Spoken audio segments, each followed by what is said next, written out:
So that's actually my office at home because I'm a giant Muppet nerd, and you'll learn that very, very quickly.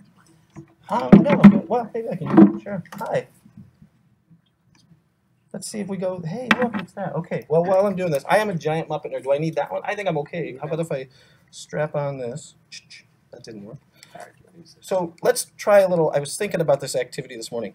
So have you ever Muppets move like this? They're your hand. So let's use my name as an example. I am Russ. Try to say my name with my. Everybody, hold your hand up. I am Russ. See what you do. I am Russ. 1, 2, 3. I am Russ. Okay, so you left your hand open, so it's Russ. It's so hard. It's so hard to be a Muppet person. That's the people who do that. It's very, very difficult. This won't turn on. So that's about the extent of my stretch. Can everybody hear me? I'll use that. Here we go. Awesome. Great. So I like to start with how this all came to be. And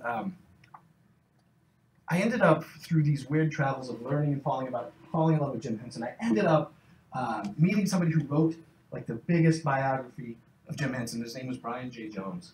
And he's a ridiculously smart person. When we talked, it was like two Star Wars nerds totally, remember Tatooine and all the other, we would like talk about everything in really nerdy detail, which is great because it made me feel like I know what I'm talking about when it comes to Muppets. And he introduced me to something that really sets the stage for the type of person that Jim Henson was. Unprompted, a young lady walked into the studio where they were filming Sesame Street. And things that you don't know about the people who were in Sesame Street with the Muppets is that they didn't always, and still don't, have the cleanest mouths. They were adults. They had adult senses of humor. And so if a child was on the stage, they would shout, blue sky, and that meant, kids on the stage, watch your mouth, you filthy mouthed people. And this one young woman, very young woman actually, young girl, she walked on stage, and Jim picked up Kermit, and this happened. Can you sing the alphabet? Yes, I could. How can you sing the alphabet? A, B, C, D, E, F, to could you up? You're not singing the alphabet. A, B, C, D, E, F, G, H, I, J, K, L, M, N, O, P, Q, R, S.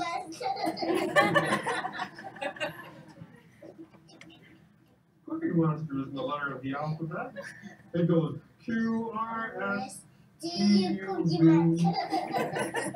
Kind of a turn. You're just teasing me. W, X, Y, and Z. Look, she's trying to even Now out. I A, B, C. Next time, Cookie Monster. Next time Cookie Monster can do it with you. I'm leaving. I love you too. Thanks. Oh, And so your theme is architecting happiness. And one of the reasons I bring this up is that's how Jim Henson lived. Everything he did was really, he wanted to leave the world a better place. So all of these interactions that he had, all of these things that he did was to constantly make something better. And I think that's really cool. That whole thing, again, with Joey was completely unscripted. She just showed up, and he put on Kermit and started doing that. That was how he operated. And what happened for me was I grew up with the Muppets, and I didn't care. They were just the show that was on in the evenings when I was in the 70s. Yes, I'm that old. And I went to the Museum of Science and Industries. Anybody here from there? Oh, crap. All right. The next slide. Not really. Okay, then just don't tell anybody about the next slide. And we walked through this exhibit from the Smithsonian about Henson's life. And I kept looking at things, and I kept taking these photos and getting in trouble for taking these photos. But I noticed a theme of all of the thinking ahead and creation and prototyping that was done before actual work happened. And I remember I was driving home, and I pulled over to the side of the road and texted somebody and said, I have this awesome thought. And he said, go do that presentation. I might have just been in traffic and texted, but this is being recorded. I was absolutely on the side of the road. And so I dove in and started doing research. And I have this little library of all of these things that I've found that were Henson related. And I mean, the equivalent of dumpster diving to find so much stuff out. I just really, he's amazing as a person. It was so awesome to learn what he was doing. And I love this quote. He was always creating something. He was always pushing his limits with what could be done with technology. If you think about this, he really got his start in the 50s. And he said that he believes that life is basically a process of growth, that we go through many lives, choosing situations and problems that we will learn through. If you think about that, if you're working in design, every project takes on a life of its own. You're constantly learning through it. In fact, I bet with the talent in this room, collectively, we can solve problems that haven't even been thought of yet. And that's really powerful stuff. And I love that that was his perspective. He was constantly learning, and Muppets, they were his vessel for going through that. So I'm going to share some of the highlights of things that I learned as I went through all of those books, as I talked to Brian J. Jones, as I just did my research about Jim Henson. If that's okay, I'll walk you through some of his life, and I think you'll start to see these patterns emerge. He was born in 1936, September 18th. His father was an agricultural researcher. His grandmother was an artist. He learned from them that everything was interconnected, that that's the way the world worked. Even when he was like growing up in grade school and high school, he created zines, magazines, and drew things. If you imagine that, he didn't have the ability to publish a web page. He had to actually go find some sort of photocopier or mimeograph or whatever the technology was back then. In 1954, by the way, this is Pierre the French Rat. He drew this. This is one of the first puppets he ever made. In 1954, the Junior Morning Show went on the air. It was him and 3 other people, and they got paid $5 an episode. It got shut down after 3 weeks because apparently there are child labor laws even in the 50s. And so some of the kids were too young to work, and so they had to shut it down. This was something that he drew in one of his magazines, Pierre the French Rat. And this was the first time he ever did that. He kind of fell in love with it.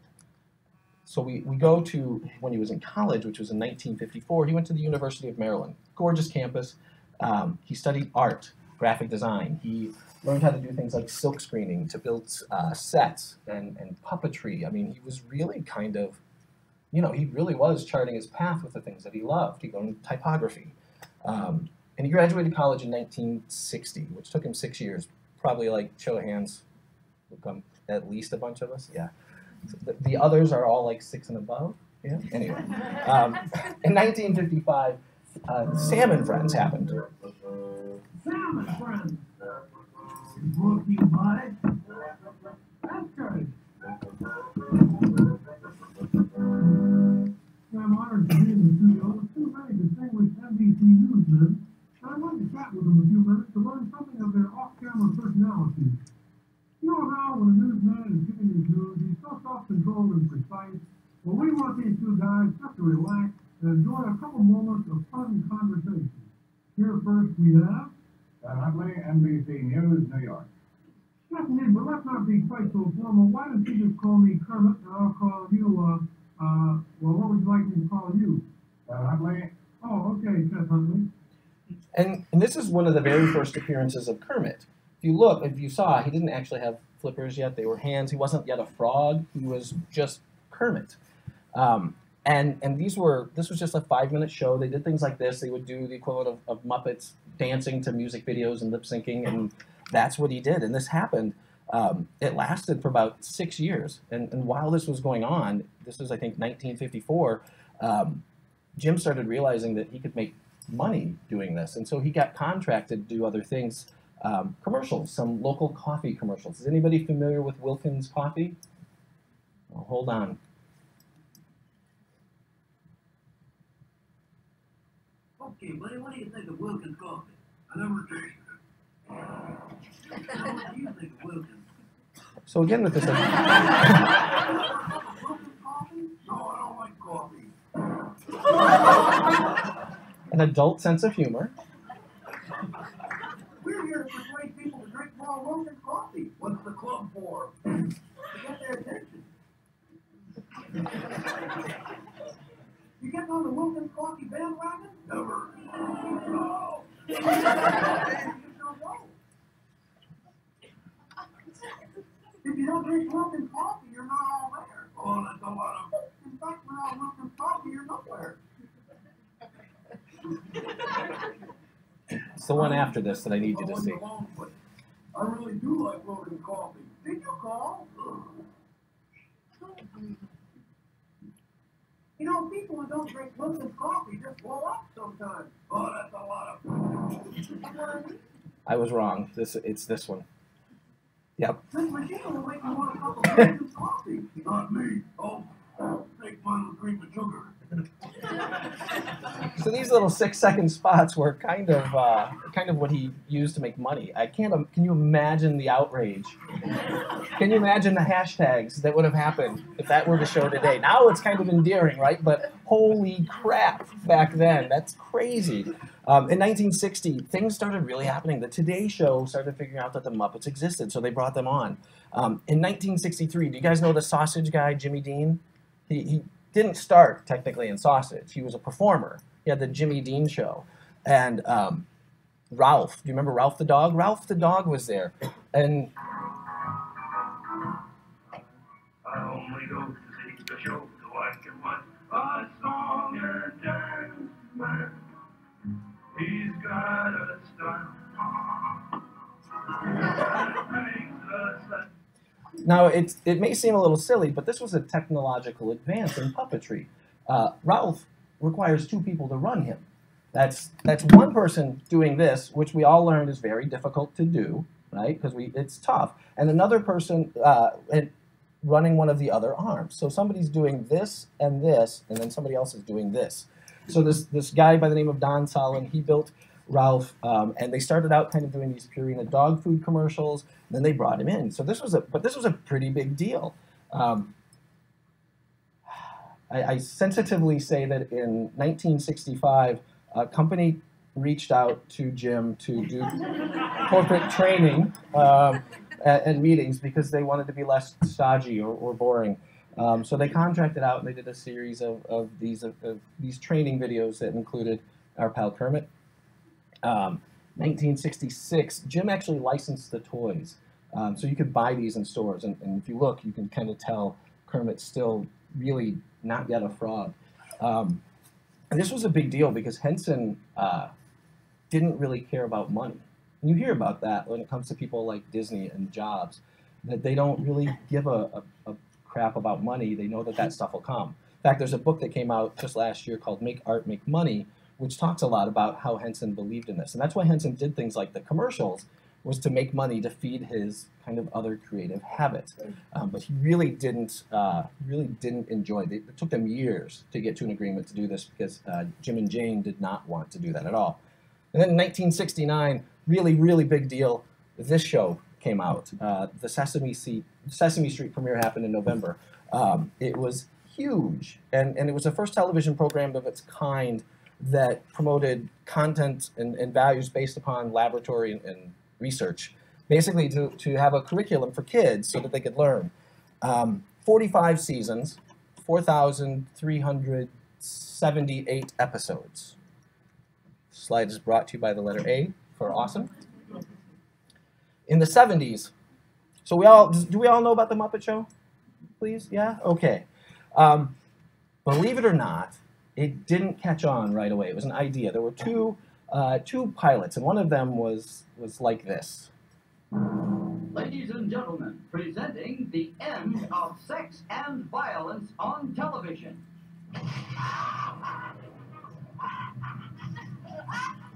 Ladies and gentlemen, it's the Muppet Show.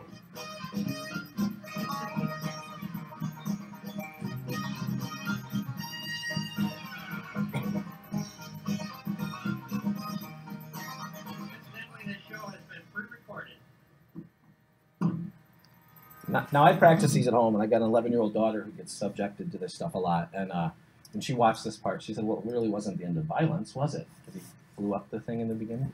I didn't think about that either. But this didn't help. This premiere, they showed it on TV, but it never caught on. In fact, for 2 years, this was 1974. For 2 years, Jim went to CBS, NBC, where he had relationships because of the other shows that he had worked on. And they all said, nah, this Muppet idea, it's not going to catch on. In 1976, it finally premiered. A gentleman by the name of Lord Grade, Lou Grade in England, he bought it. And this went for, I think, 6 years. Henson killed it after the 6th season because he wanted it to go out on top. He was a big believer in the peak end rule. He thought it was going to lose its freshness. And it's really amusing that it did not get picked up by American networks at all until they were buying into syndication and it became the #1 show on television. It was in over 100 countries at the time. Then, does anybody remember Emmett Otter's Jug Band? Kind of the coolest thing. Yeah, more technological advances, believe it or not, as you see them walking through here with these Muppets held high. There was this long radio-controlled rowboat for Emmett that went through a stream that was in a set. They were all hiding in the set to give it like the different effects and stuff. And it was more of this. Everything was interconnected. The way this show worked, it was a lot like his kind of beliefs that he got from his grandmother, and kind of feeling that everything was connected. After Emmett. Do you know me? I created the Muppets. Everybody knows them, but not me. So when I travel, I carry the American Express card. It's backed by over 1,000 travel service offices around the world, and each one is like a home away from home, except the Muppets aren't there. Hey, wait a minute, Bob. To apply for the card, look for an application and take one. The American Express card. And I love that because in 1977, Jim had been doing this stuff for nearly, 25, 30 years, and nobody knew who the heck he was. And so he did this big public commercial with him and the Muppets, who they knew. So these characters were known far more than Jim Henson. And it was kind of cool. Then in 1979, Henson went up to Lord Grade and said, hey, I'd like to do a movie. I think we can do something really cool with the movie and stuff. And Lou Grade gave him a handshake deal and said, go do 2. And that's pretty cool. Also in 1979, the John Denver and the Muppets Christmas special happened. If any of you were like me and kind of reminisce about those days. 1982, The Dark Crystal. This was the first attempt to be very realistic with Muppets. And so again, more advanced electronics, very visionary. And it's really interesting. We'll see later some of the stuff that he sketched that made this happen.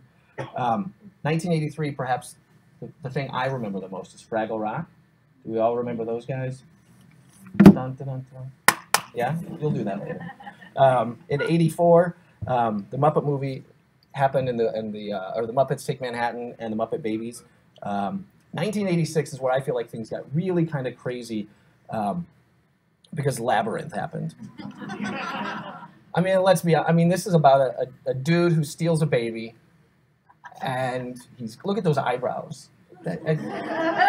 It was crazy, but it was also very technologically advanced. There's a scene that they show where it took 50 some odd people, and they're doing, I think it's the Magic Dance song, and everybody's dancing around, and all the Muppets are moving, and there's electronics and people. It took 50 people like 2 weeks to film that, and that's crazy. I'm not sure that that's quite the technological advances that they were looking for if it took that much to happen, but imagine if they didn't have the servos and all the other things happening. And in 1987, probably one of the peak of like Muppet fame was the Crunchy Stars. Does anybody ever eat this stuff?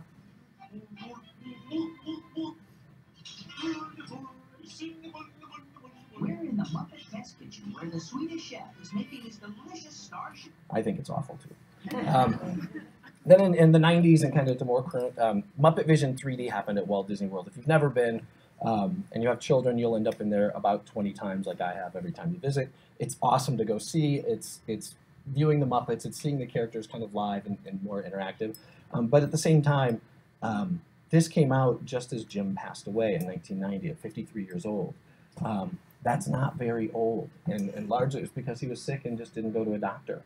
And that stinks. And a period of time happened there where I think the Henson company didn't know what they were going to do and what was happening. And then a famous person who's also no longer with us created some ads and gave homage to our pal. Apple put these out. Then enter into the 2000s, Disney bought the Muppets, which it was kind of met with mixed results, but I think it's really helped us see them more. Skip to 2012. I'm sorry, 2005. Sorry about that. More than 50 years of the Jim Henson Company. Puppeteers, suit performers, puppet fabricators, and electronic geniuses all working in concert. to deliver a singular vision here in real time. The suit performer has tracking markers, and their body movements drive the character's body performance. The puppeteer uses a set of hand controls to drive all the expressiveness of the character while he's providing the voice at the same time. Isn't that cool? Working together, the puppeteer and the suit performer are providing the voice, the face, the performance, the entire character head to toe in a single pass. The camera operator is using a virtual camera controller to drive our CG camera the same way we drive a regular studio camera. And we can drive them from multiple angles, all on a single pass. Because everybody's seeing the character in real time, you can just focus on your focus discipline and how it ends your TV show.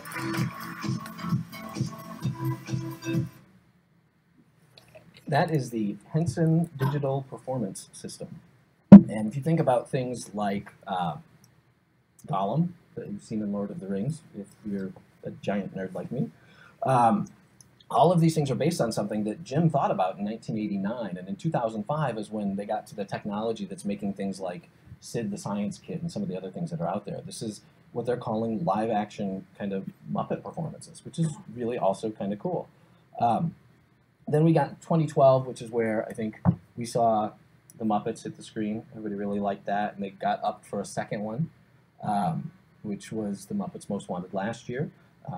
I'm a Jim Henson fan. These movies were kind of just okay.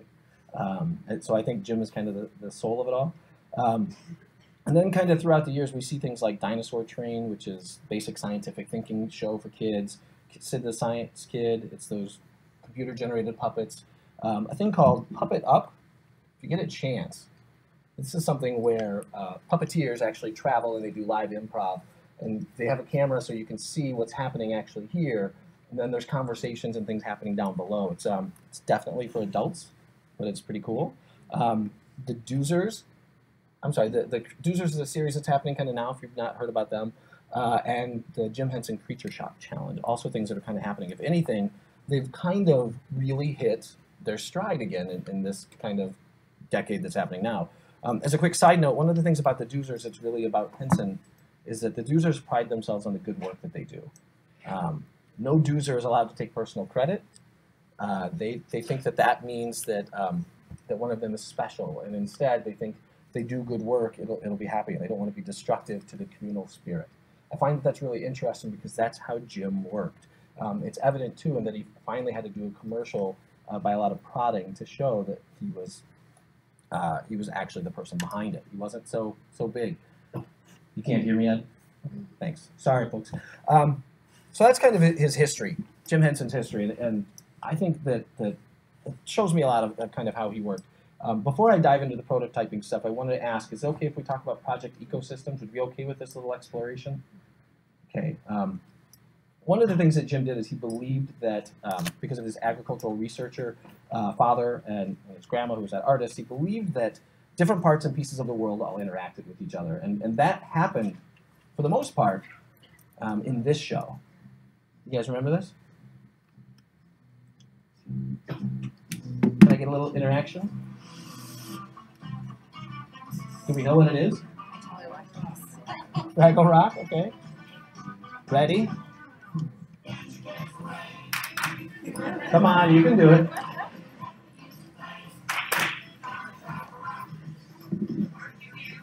The Doozers, right? Okay, so I love this show because it really is, to me it was a lot like our technology universe and the way that we deal with creatures and features and all of these different things that are interconnected.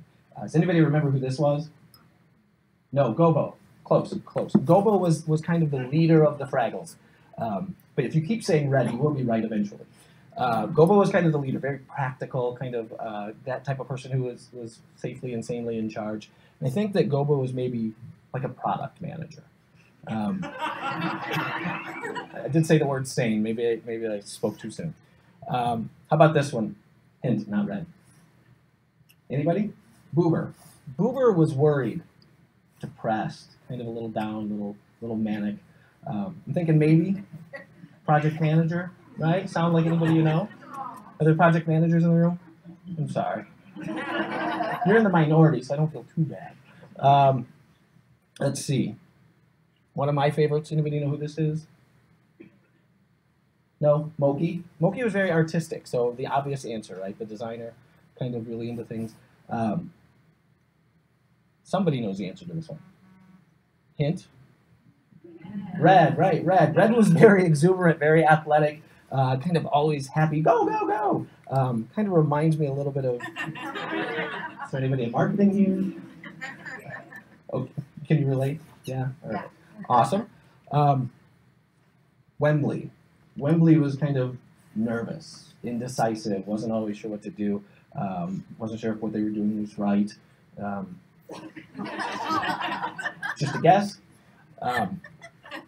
Then there were these guys, the Doozers. They were incredibly dedicated to their work. They spent time building things that the Fraggles would consume. They were largely out of sight, out of mind. Any guesses here? Say it with love. Say it with love. And finally, there were these. Do you remember these? These are the Gorgs. This is Junior Gorg. Gorgs were 22 feet tall. And by and large, they considered the Fraggles to be pests. They really didn't like them. They thought they were annoyance. They didn't really want them around.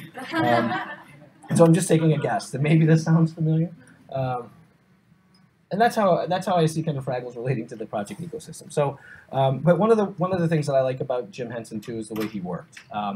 He worked in lean and agile methodologies before we even knew what they were. Bless you. In fact, it's all about doing things less, right? Faster, validating, measuring, improving, and repeating. And Jim did this. And when you think about Kermit the Frog that you know today, you probably don't think about the fact that the very first Kermit was a coat he took from his mother's closet with 2 ping pong balls that he pulled together to make this awesome character. And there are something like 13, I think there are now 13 different Kermits over the years, but this was what the first Kermit looked like. He just created something. He didn't have a rule book that told him how to do it. He looked at some puppetry books, but you know, that's kind of how it happened. Some things on the record for me. Is this where you were born, Kermit? No. No, actually, I was born in the swamp.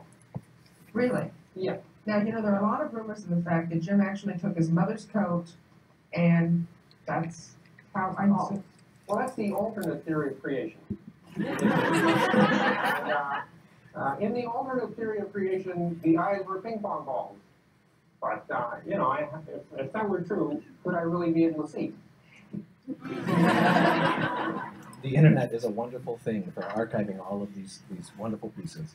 And so, like I said, there were so many different iterations. We've seen that first one. You can see no feet here, and the hands are just kind of hands. In the 60s, he got this red sweater. I think it was cool then, I guess. But again, still kind of no feet or flippers for hands. And then when we get into this late 60s, you start to see this is where Kermit finally became a frog. He had this collar, he had the feet that were more webbed and flippery. And then we get into kind of 1978 again, you can kind of see he's rounded out. What happened is also that the company that apparently made the fabric that created Kermit went out of business. So they had to kind of pivot and use some other stuff. And then we get to kind of the much more recent Kermit that you see now. And some of the things that's really hard to tell in the presentation is that Kermit, you can't really see the stitching in his nose, but they have what they call the Henson stitch, and it's a certain way that they stitched underneath it. There's also cardboard in there that's happened over time, and if you remember with Joey, which was in the 70s, when Henson moved his hand, he could make mouth faces and crunchy things happening with Kermit that really was expressive, and that can still happen. It's just a little more rigid and takes things to happen. Go ahead, you can get that. Sorry, I embarrassed that auditor. So there have been at least 13 Muppets. There was also kind of a special one that happened, I think, for a parade where he was a little more waterproof, if you will, which is kind of funny when you think about a frog puppet being waterproof, like it should be. Sketching, storyboarding, and prototyping. These are things that I think they blend together. This is where Henson lived. There's a book out called The Red Book, and it's really notebooks of Jim Henson's work and sketches and things that some became ideas and some didn't. And if you think about what we do, all of that is those are all very useful things in communicating design, communicating our intent. And Henson did that all of his life. In fact, if you look at this is a sketch from that notebook. that later turned into Sweetums. Look at that. That's insane. That's not a great sketch. I mean, it's better than I could do, but it's not really a great sketch that turned into this amazing, amazing character, Sweetums. And some of his sketches, a circle with some notes that probably only he could read, turned into full-blown sets for the Dark Crystal. Again, that's amazing to be able to do this kind of work. And that's, I find that to be really interesting because, and I think that we do it too, but he did it in other ways. Cosmo, who's one of our main characters, and we don't have any of his computer-generated backgrounds yet, but we have him just against a piece of artwork. But you'll get a vague feeling of what the show might look like. Okay, it'll be fine. Just don't interrupt. Remember, I'm the captain. I'm the captain. My name is Cosmo Bopper, and I'm supposed to tell you about my show. And what I spoke over a bit there was Henson saying this is a prototype. They had a show called Star Boppers in the mid-70s. I want to say 75, 76, right around the time Star Wars came out. So as you can imagine, they were getting on that Battlestar Galactica, etc., space bandwagon that was happening, and trying to do this show. But instead of going out there and doing a full-blown thing, they created one Muppet and painted sets, and then they did a couple of quick skits to show what this could look like. So rather than spending production dollars and building a whole entire show, a pilot, to see, they just spent a little bit of money and time creating some Muppets and some sets. And I think about that, you know, it's really kind of cool, again, to see sketches that come to life. But who else does that? Amazon's doing it now. Think about this. They have Teeny Tiny Dogs, which happens to be a Henson series that they were trying to get picked up. And instead of fully animating things, they would make perhaps a single Muppet, a human reaching down, and then some stills with some voiceover. And if enough people voted for this, it could get picked up to be a TV show. And I think that that's kind of interesting because I think that's what we do, right? Does anybody do these things before they go and actually create a wireframe, before they actually create visual design? I think that's what we do. I know that's what we do. And the same goes with things like storyboarding, right? That's an organization tool for saying this is what's going to happen, X, Y, and Z. And as I went through the Museum of Science and Industry, I saw these things, and you could see that entire skits were being built out with just a couple of sketches before they even built a Muppet. Or in some cases, before they even made coffee spots. And if you remember this one, we're here to persuade people to drink more Logan coffee. What's the club for? You get that?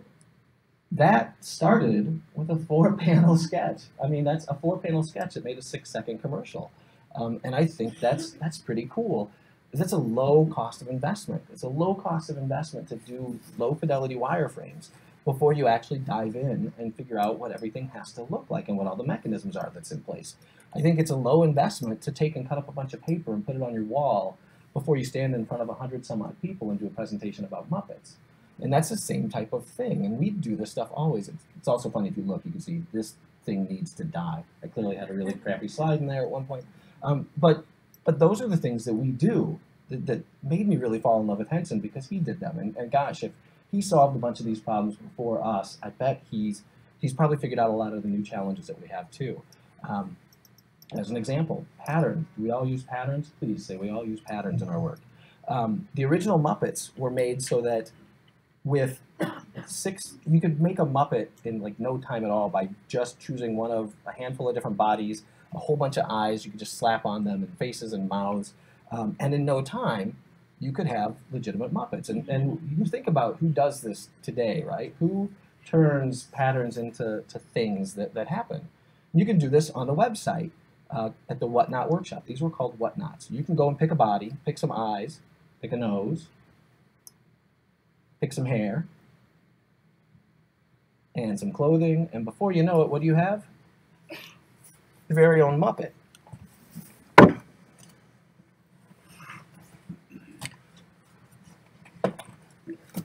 And it doesn't take a lot. I mean, besides like $100, and you can build one of your own. If you look, that's mine. Now, I did mine in person. That's why he's got 2 pieces of hair, and I didn't pay extra. But this mouth-moving stuff, it's kind of hard. And I can't crunch and make faces. See how hard? I mean, this is tough. And he sometimes sits behind me in my office at home, and it creeps people out because he just sits there with his mouth open. And the first Muppet that I have multiple Muppets. I know that makes me kind of creepy. I have 2 Muppets. There they are. And they don't have names. They have voices. But the first one scared the hell out of my youngest daughter. Like, she'd cry whenever I pull them out. Muppets are very, very creepy if you don't do them correctly. And so I'm still working on that. And these are hard to do. But they're fully functional, and you can build your own. But these are all patterns. If you think about it, those pieces are probably really cheap. I probably got raked over the coals for $100. It was probably $20 in material that they mass manufactured. But that's pretty cool. And I think that you know, you can walk in and see all of these that they probably whipped up in no time, or people, you know, left them behind. And we do this a lot, right? We do this when we use our tools, be that OmniGraffle or UXer, or, you know, Bootstrap, whatever that is. These things allow us to move faster. And so they were able to kind of crank up a skit in no time flat. They could go and show up and have an audience built together in, you know, a couple of hours, which is really kind of cool. And these are all seen as starting points and basics. If they wanted to manufacture a specialty Muppet, they could start and see if it made sense, and then move that on to bigger production and bigger cost. So one of my favorite things about Jimmy was that he was a hacker. Not like Will Hacker in the back of the room hiding. Hi, Will. But like, he was one of those people who he didn't necessarily wait for something to be made. And I think about usability testing on mobile devices. Has anybody done that? Is it hard? It's kind of difficult, right? So a few years ago, this was one of the only things on the market.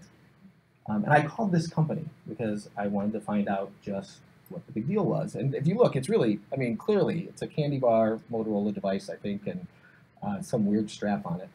This thing cost $3,000. $3,000. Let that sink in. Bernard Tiers and Bell & Barrows Pena, they created a do-it-yourself mobile usability testing website that allowed you to essentially create a rig for usability testing that took a camera and about $9 in parts in an erector set.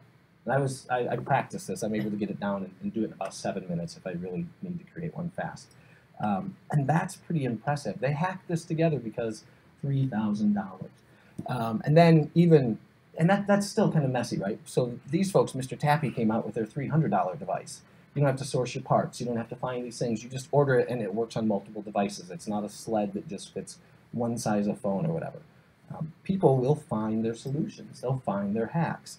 And people who aren't versed in a lot of the UX tools may find things like Keynote Kung Fu because they're good at Keynote, or they're good at PowerPoint, or it's what they have.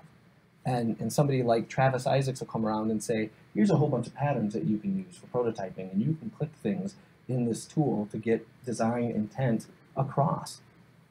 And I love that about us, and I love that I think Jim Henson did this a long time ago. You guys ready to sing? Is that okay? Can you sing? You sure? I provided the words. How about just one part? Not this part. Pay attention, though, to this frog on the log.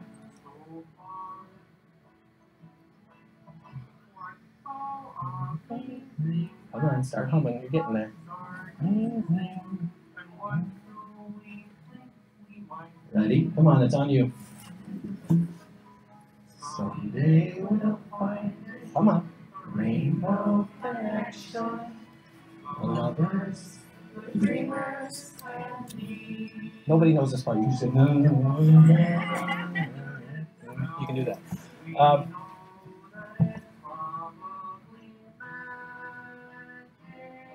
And it's not magic, but the important piece is that this frog on this log was a very difficult thing to make happen. They're in an actual swamp. They have water there. And they were doing this animatronic Kermit. And Henson was kind of irritated by it. It was not, believe it or not, it was not authentic.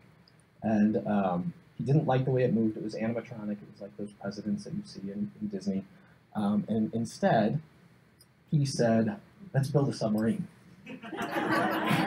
And they had divers nearby, and had these tanks, and they had a monitor in there so he could see what he was doing, and he put his hand up through the top of the submarine and through the log and into the Muppet butt, and he became Kermit and did the things that he did. Yes, I said Muppet butt.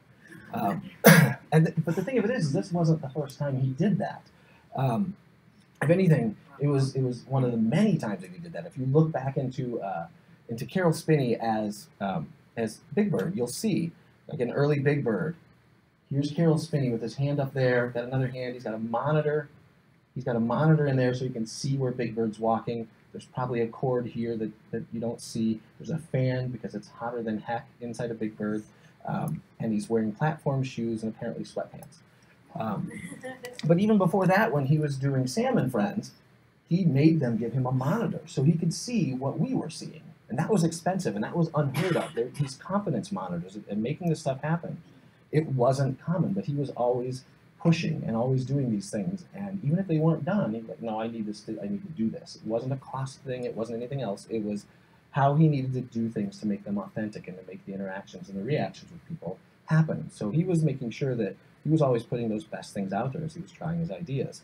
And we all remember Junior Gorg, a 22-foot, at least in the world of Fraggles. He was 22 feet tall. And if you think about the monitors, and you think about all the different things that Henson had done in the past, this was pretty far, far and ahead, something they hacked together. Ooh, what's that? This is Junior Gorg, for instance. Junior Gorg was one of the characters in Fraggle Rock. And this is a character that was... Uh-oh. That was my fault. Sorry, folks. Let's try that again. Ooh, what's that? This is Junior Gorg, its whole rig. And the face is radio control. I can show you a little bit here. You can just pull off the back of this guy. So, you get to see the guts, okay? And you can see how this is a helmet that the performer is wearing. And the eyes are radio controlled with a little rig here. Bang, bang, bang, like that. This does the mouth. So we have a second puppeteer, Richard Hunt, in the case of Junior Gorg. And Richard would be doing the voice and the face, and he'd be off on the side of the set, you see. And there'd be another performer off by Rob Mills, and he was inside. And one of the interesting things about this is the fact that one of the problems with wearing these big characters is that you don't have good vision when you're inside. You can imagine trying to see outside of this thing, see through here. And so what we've designed is a little tiny camera. This is a video camera right in here, okay? And it's actually looking out the eyeball of the character, and it pipes down to a monitor, and the monitor is right in front of this performer's eye. You can hardly see it, it's right up in here.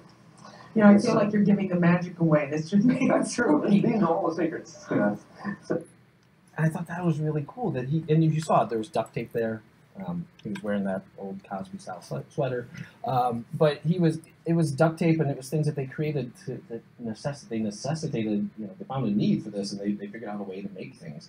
And I imagine that they had to do 20 versions before they could actually skin Junior Gorg to make that happen. And so my big so what about this is, as we wrap up, is that Jim Henson made sketching and prototyping a constant part of his process. He continually evolved everything he did. We see 13 versions of Kermit as we go throughout the years, and you see all of his movies each getting more technologically advanced. You see Sid the Science Kid that is live action people, but it's still animation, and I think that's really cool. He also he hacked things together. I think we do that all the time. Nobody sits and lets any pattern library be the final be-all, end-all. It's just a starting point for us. And he made things up as he went along. I said early that I think this group of people has the intelligence in the room to be able to solve problems that haven't even been presented yet. And as a new industry, which UX really is, we're kind of in our teen years, we can do all of these things, and we can learn all of this. So as you go through kind of some of the challenges you're thinking about, ask yourself, what would Jim Henson do? And if you need to make it a little less hokey and tied into how I think, what would a prototyper do? And I'll leave you with this. In a 1983 interview, Henson said that he found early on the way he operates and the way he functions is by doing what seems correct. One thing just sort of leads to another and just goes from here to there. If you tell me the man didn't do usability testing, I'll call you a liar. This is what we do. We prototype. We try something, and it leads to the next thing, and it leads to the next thing. Everything is a prototype for the next thing. Everything that he did led to that very next thing. So with that, I say thank you.